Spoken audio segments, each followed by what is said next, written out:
ওম শান্তি। আজিৰ তাৰিখ 8 মাৰ্চ 2025 বৰ্ষ। প্ৰাতঃ মুৰলী বাপদাদা মধুবন।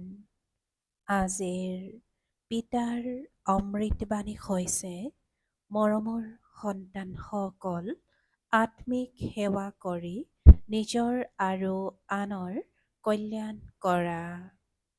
পিতাৰ সৈতে শুদ্ধ অন্তৰেৰে চলা, তেতিয়া পিতাৰ অন্তৰত অধিষ্ঠিত হৈ যাবা। আৰু আজিৰ প্ৰশ্ন, দেহী অভিমানী হোৱাৰ যত্ন কোনে কৰিব পাৰে? দেহী অভিমানীৰ লক্ষণবোৰ শুনোৱা।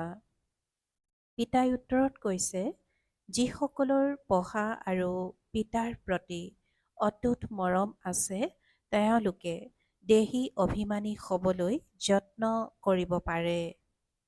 যিসকলৰ পঢ়া আৰু পিতাৰ প্ৰতি অটুট মৰম আছে, তেওঁলোকে দেহী অভিমানী হ'বলৈ যত্ন কৰিব পাৰে। তেওঁলোক শীতল হ'ব, কাৰো সৈতে অত্যাধিক বাৰ্তালাপ নকৰিব। তেওঁলোকৰ পিতাৰ প্ৰতি মৰম থাকিব, চলন অতি মাৰ্জিত হ'ব। তেওঁলোকৰ নিচা থাকে যে আমাক ভগৱানে পঢ়ায়, আমি তেওঁৰ সন্তান। তেওঁলোক সুখদায়ী হ'ব, প্ৰতিটো খোজ শ্ৰীমত অনুসৰি দিব। তেওঁলোক সুখদায়ী হ'ব, প্ৰতিটো খোজ শ্ৰীমত অনুসৰি দিব। ওম শান্তি। সন্তানসকলে সেৱাৰ বাতৰিও শুনিব লাগে আৰু মুখ্য যিসকল সেৱাধাৰী মহাৰথী আছে, তেওঁলোকে ৰায় দিব লাগে। বাবাই জানে, সেৱাধাৰী সন্তানসকলৰহে বিচাৰ সাগৰ মন্থন চলিব। মেলা বা প্ৰদৰ্শনীৰ উদ্ঘাটন কাৰ দ্বাৰা কৰাওঁ? কি কথা শুনোৱা উচিত? শংকৰাচাৰ্য আদিয়ে যদি তোমালোকৰ এই কথাবোৰ বুজি পায়, তেন্তে ক'ব, ইয়াৰ জ্ঞানটো অতি উচ্চ। এওঁলোকক পঢ়াওঁতাজন কোনোবা অতি তীক্ষ্ণ বুদ্ধিৰ যেন লাগে। ভগৱানে পঢ়ায়, তেওঁলোকেতো সেয়া মানি নল'ব। গতিকে প্ৰদৰ্শনী আদিৰ উদ্ঘাটন কৰিবলৈ যিসকল আহে, তেওঁলোকক কি বুজোৱা হয়, এই বিষয়ে সকলোকে শুনাব লাগে, নতুবা টেপত চমুকৈ ৰাখিব লাগে। যেনেকৈ গংগে ভগ্নীয়ে শংকৰাচাৰ্যক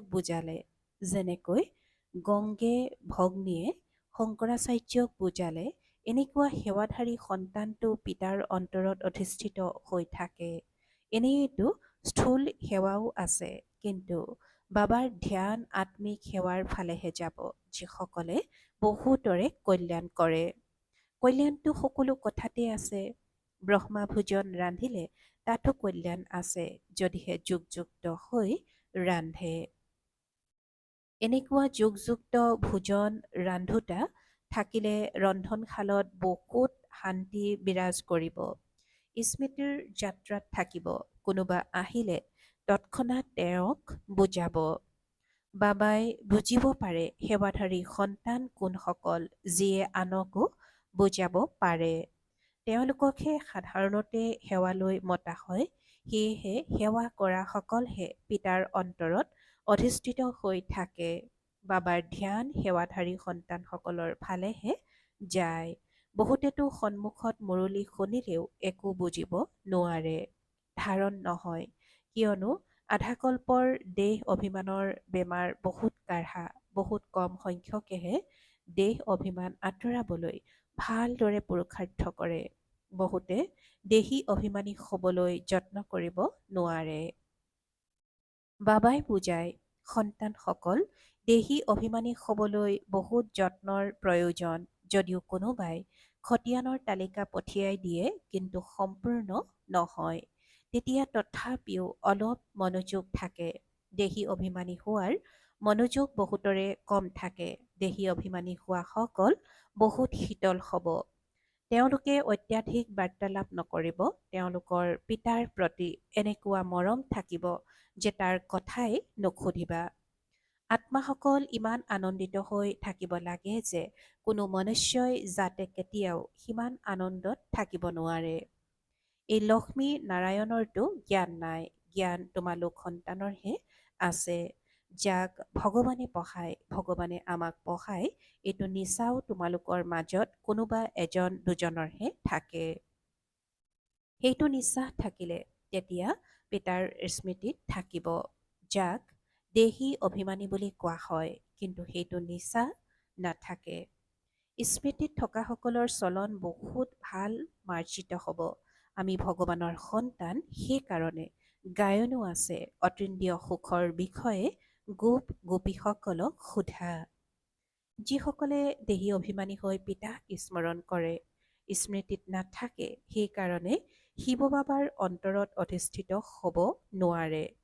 শিৱ বাবাৰ অন্তৰত অধিষ্ঠিত হ'ব নোৱাৰিলে দাদাৰো অৰ্থাৎ ব্ৰহ্মা বাবাৰো অন্তৰত অধিষ্ঠিত হ'ব নোৱাৰে। তেওঁৰ অন্তৰত থাকিলেহে নিশ্চয় এওঁৰ অন্তৰতো থাকিব। পিতাই প্ৰত্যেককেই জানে, সন্তানসকলে নিজেও বুজি পায় যে মই কি সেৱা কৰোঁ। সন্তানসকলৰ সেৱাৰ বহুত চখ থাকিব লাগে। কাৰোবাৰ সেৱা কেন্দ্ৰ খোলাৰো চখ থাকে, কাৰোবাৰ চিত্ৰ অঁকাৰ চখ থাকে। পিতায়ো কয়, জ্ঞানদীপ্ত আত্মা সন্তান মোৰ প্ৰিয়, যি পিতাৰ স্মৃতিটো থাকে আৰু সেৱা কৰিবলৈও ব্যাকুল হৈ থাকে। কোনোৱেতো একেবাৰে সেৱা নকৰে, পিতাৰ কথাও নুশুনে। পিতাইতো জানে নহয় ক'ত কোনে সেৱা কৰিব লাগে। পিতাইতো জানে নহয় ক'ত কোনে সেৱা কৰিব লাগে, কিন্তু দেহ অভিমানৰ কাৰণে নিজৰ মতত চলে, গতিকে অন্তৰত অধিষ্ঠিত হ'ব নোৱাৰে। অজ্ঞান কালতো যদি কোনো সন্তান বেয়া চাল চলনৰ হয়, তেন্তে পিতাকৰ অন্তৰত ঠাই নাপায়, তেনে সন্তানক কুসন্তান বুলি ভাবে। সংগ দুখত নষ্ট হৈ যায়। ইয়াতো যিসকলে সেৱা কৰে, তেওঁলোকহে পিতাৰ মৰমৰ। যিয়ে সেৱা নকৰে, তেওঁক জানো পিতাই মৰম কৰিব? এইটো বুজি পায় যে ভাগ্য অনুসৰিয়ে পঢ়িব, তথাপি মৰম কাৰ প্ৰতি থাকিব? সেয়াটো নিয়ম হয়। ভাল সন্তানসকলক বহুত মৰমেৰে মাতিব, এনেকৈ ক'ব, তুমি বহুত সুখদায়ী হোৱা। এনেকৈ ক'ব, তুমি বহুত সুখধাৰী হোৱা। তুমি পিতাৰ স্নেহী হোৱা। যিয়ে পিতাক স্মৰণেই নকৰে, তেওঁক জানো পিতাৰ স্নেহী বুলি ক'ব? দাদাৰ অৰ্থাৎ ব্ৰহ্মাৰ স্নেহী হ'ব নালাগে, পিতাৰ স্নেহী হ'ব লাগে। যি পিতাৰ স্নেহী হ'ব, তেওঁৰ কথা বতৰা চাল চলন অতি অমায়িক সুন্দৰ হ'ব। বিবেকে এনেকৈ কয়, বিবেকে এনেকৈ কয়, যদিও সময় আছে, কিন্তু শৰীৰৰ ভৰসা আছে জানো? বহি থাকোঁতেই দুৰ্ঘটনা হৈ যায়, কাৰোবাৰ হাৰ্ট ফেইল হৈ যায়, কাৰোবাৰ বেমাৰ হৈ যায়, মৃত্যুটো অকস্মাত হৈ যায়। সেয়েহে শ্বাসৰ ওপৰতো কোনো ভৰসা নাই। প্ৰাকৃতিক দুৰ্যোগৰো এতিয়া আখৰা চলি আছে। আবতৰীয়া বৰষুণেও বহুত লোকচান কৰি দিয়ে। প্ৰাকৃতিক দুৰ্যোগৰো এতিয়া আখৰা চলি আছে। আবতৰীয়া বৰষুণেও বহুত লোকচান কৰি দিয়ে। এই সৃষ্টিখনেই দোষ দেউতা। পিতাও এনেকুৱা সময়তে আহে যেতিয়া মহান দুখ হয়, ৰক্তৰ নদীও বৈ যাব। চেষ্টা কৰিব লাগে, মই নিজৰ পুৰুষাৰ্থ কৰি 21 জন্মৰ কল্যাণটো কৰি লওঁ। বহুতৰে মাজত নিজৰ কল্যাণৰ বাবে চিন্তা কৰাও দেখা পোৱা নাযায়। বাবাই ইয়াত বহি মুৰুলি শুনায়, তথাপিও বুদ্ধি সেৱাধাৰী সন্তানসকলৰ ফালে থাকে। এতিয়া শংকৰাচাৰ্যক প্ৰদৰ্শনীলৈ আমন্ত্ৰণ জনোৱা হৈছে, নহ'লে এওঁলোক এনেয়ে কলৈকো নাযায়। বহুত অহংকাৰত থাকে, সেয়েহে তেওঁলোকক সন্মানো জনাবলগীয়া হয়। ওপৰত সিংহাসনত বহুৱাবলগীয়া হয়। এনেকুৱা নহয় যে একেলগে বহিব পাৰে, নহয়, তেওঁলোকক বহুত সন্মান লাগে। নম্ৰচিত হ'লেহে তেতিয়া ৰূপ আদিৰ সিংহাসনো এৰি দিব। পিতাক চোৱা কিমান সাধাৰণ হৈ থাকে, কোনেও নাজানে। তোমালোক সন্তানসকলৰ মাজতো কোনোবা বিৰলজনেহে জানে কিমান নিৰহংকাৰী পিতা। এয়াতো পিতা আৰু সন্তানৰ সম্বন্ধ নহয় জানো? যেনেকৈ লৌকিক পিতা সন্তানৰ লগত থাকে, খাই খুৱাই, এয়া হৈছে বেসদৰ পিতা। সন্ন্যাসী আদিয়ে পিতাৰ মৰম নাপায়। তোমালোক সন্তানসকলে জানা, কল্পই কল্পই আমি বেসদৰ পিতাৰ মৰম পাওঁ। পিতাই ফুল কৰি তুলিবলৈ বহুত পৰিশ্ৰম কৰে, কিন্তু ড্ৰামা অনুসৰি সকলোতো ফুল হৈ নাযায়। আজি বহুত ভাল, কাইলৈ বিকাৰী হৈ যায়। পিতাই ক'ব, ভাগ্যত নাথাকিলে তেন্তে কি কৰিব? বহুতৰে চাল চলন লেতেৰা হৈ যায়। অজ্ঞানৰ উলংঘন। পিতাই কৈছে যে আজি বহুত ভাল, কাইলৈ বিকাৰী হৈ যায়। পিতাই ক'ব, ভাগ্যত নাথাকিলে তেন্তে কি কৰিব? বহুতৰে চাল চলন লেতেৰা হৈ যায়, আজ্ঞাৰ উলংঘন কৰে। ঈশ্বৰৰ মত অনুসৰিও যদি নচলে তেন্তে তেওঁলোকৰ কি অৱস্থা হ'ব? উচ্চতকৈও উচ্চ হৈছে পিতা, আৰুতো কোনো নাই। আকৌ দেৱতাসকলৰ চিত্ৰবোৰ লক্ষ্য কৰিলে দেখিবা, এই লক্ষ্মী নাৰায়ণহে সকলোতকৈ উচ্চ। কিন্তু মনুষ্যই এইটোও নাজানে যে এওঁলোকক এনেকৈ কোনে গঢ়ি তুলিলে। পিতাই বহি তোমালোক সন্তানসকলক ৰচয়িতা আৰু ৰচনাৰ জ্ঞান তথা ৰীতি বুজায়। তোমালোকৰতো নিজৰ শান্তিধাম, সুখধামহে স্মৃতিলৈ আহে। সেৱা কৰাসকলৰ নাম স্মৃতিলৈ আহে। নিশ্চয় যিসকল পিতাৰ আজ্ঞাকাৰী সন্তান, তেওঁলোকৰ ফালেহে অন্তৰ আকৰ্ষিত হ'ব। বেসদৰ পিতা এবাৰহে আহিব।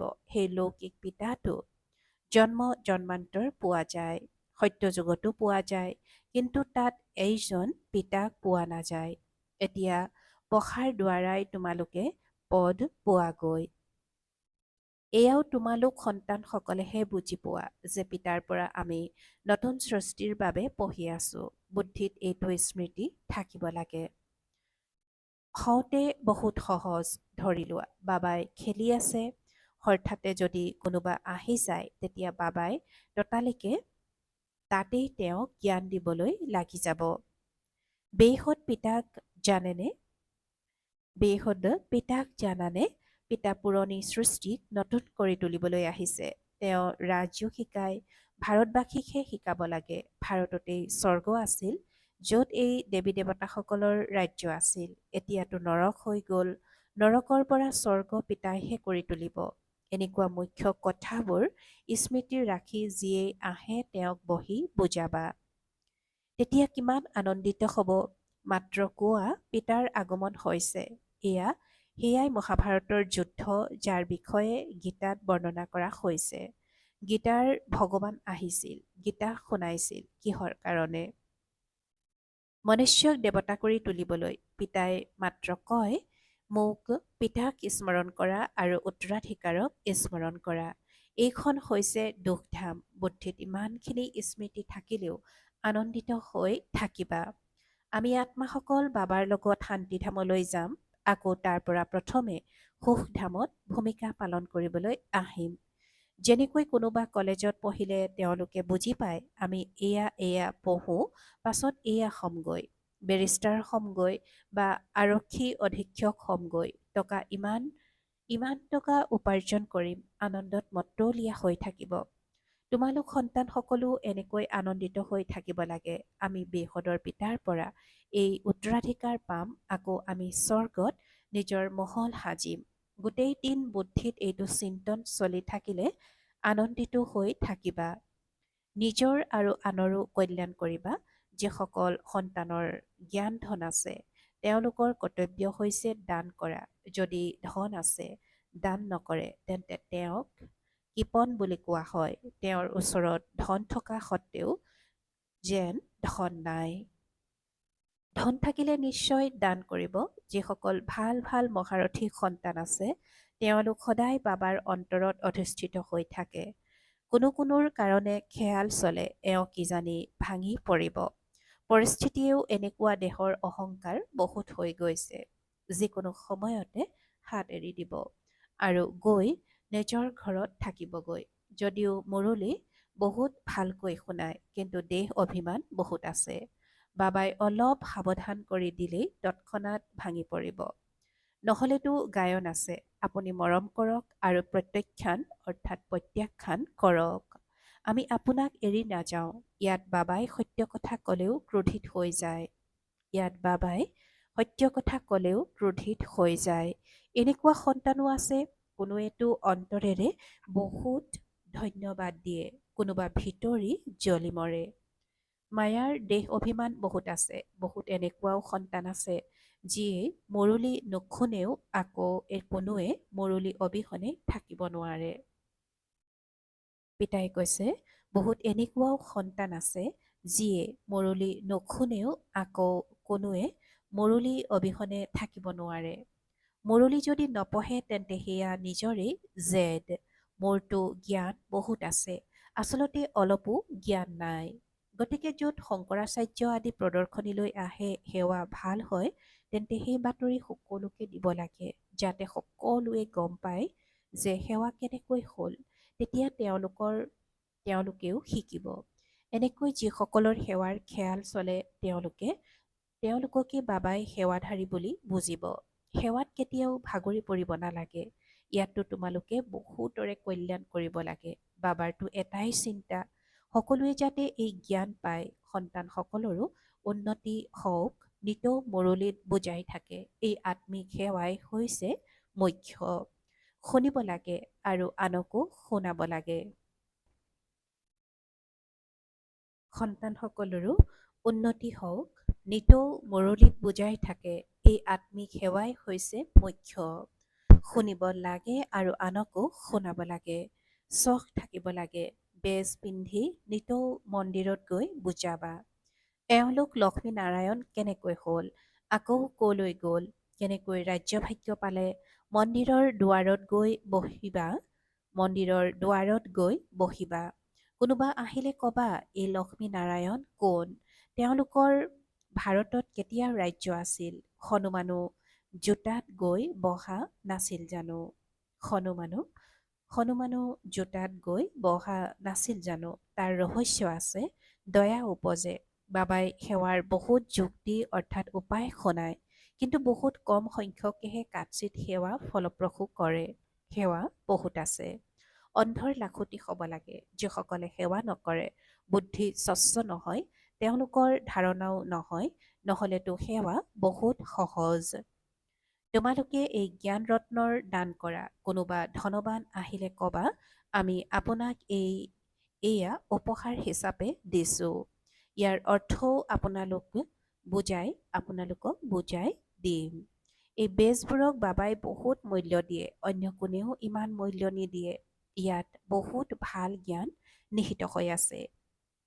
কিন্তু কাৰোবাৰ ভাগ্যত নাথাকিলে বাবাই কি কৰিব পাৰে? পিতা আৰু পঢ়া এৰি দিয়া। এয়াতো আটাইতকৈ ডাঙৰ অপঘাত। পিতাৰ হৈ আকৌ পিতাক এৰি গুচি যোৱা। এনেকুৱা মহান পাপ আৰু একো নাই। তেওঁলোকৰ দৰে দুৰ্ভগীয়া আৰু কোনো নাই। সন্তানসকল শ্ৰীমতত চলিব লাগে নহয়।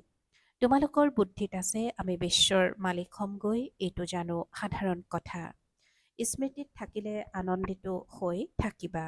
স্মৃতিত নাথাকিলে পাপ ভস্ম নহ'ব।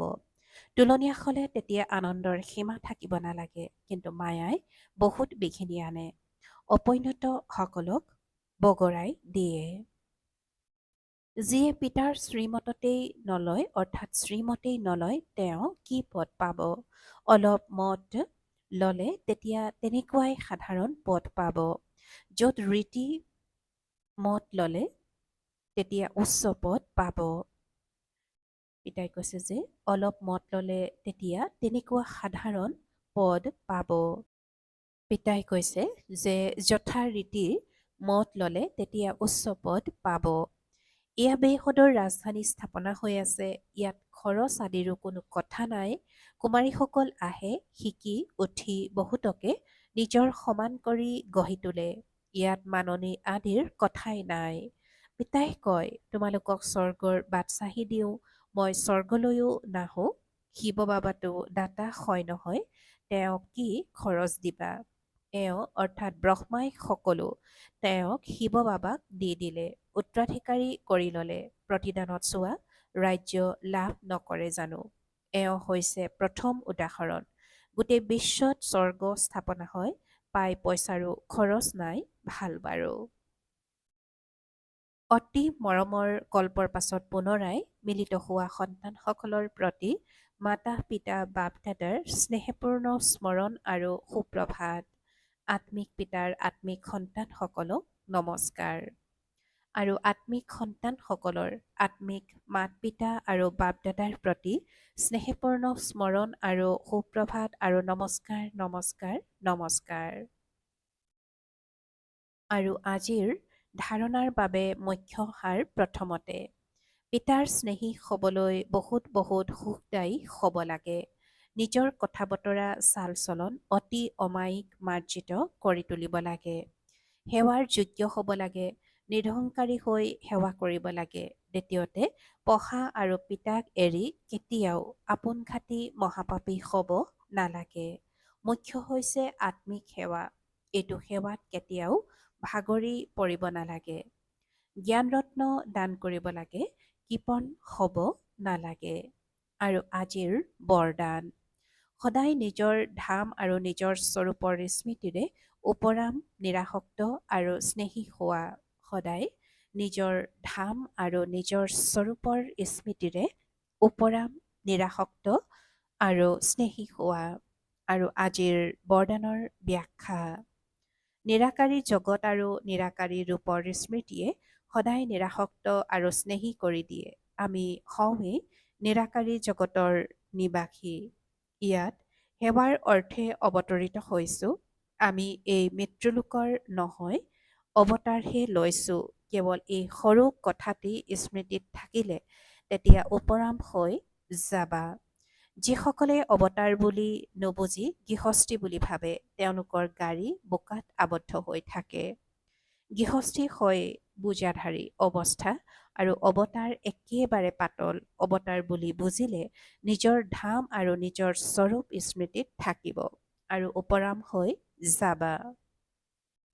আৰু আজিৰ শ্লোগান, ব্ৰাহ্মণ তেওঁ যিয়ে শুদ্ধি আৰু বিধিপূৰ্বক সকলো কাৰ্য কৰে। ব্ৰাহ্মণ তেওঁ যিয়ে শুদ্ধি আৰু বিধিপূৰ্বক সকলো কাৰ্য কৰে। ওম শান্তি। সত্যতা আৰু সভ্যতাৰূপী সংস্কৃতি ধাৰণ কৰিবলৈ আজিৰ অব্যক্ত সংকেত। যি নম্ৰ হৈ থাকে তেওঁৱে নৱ নিৰ্মাণ কৰিব পাৰে। শুভ ভাৱনা আৰু শুভকামনাৰ বীজেই হৈছে নিমিত্ত ভাৱ আৰু নম্ৰ ভাৱ। সদৰ মান নিবিচাৰে কিন্তু নম্ৰ। এতিয়া নিজৰ জীৱনত সত্যতা আৰু সভ্যতাৰ সংস্কাৰ ধাৰণ কৰা।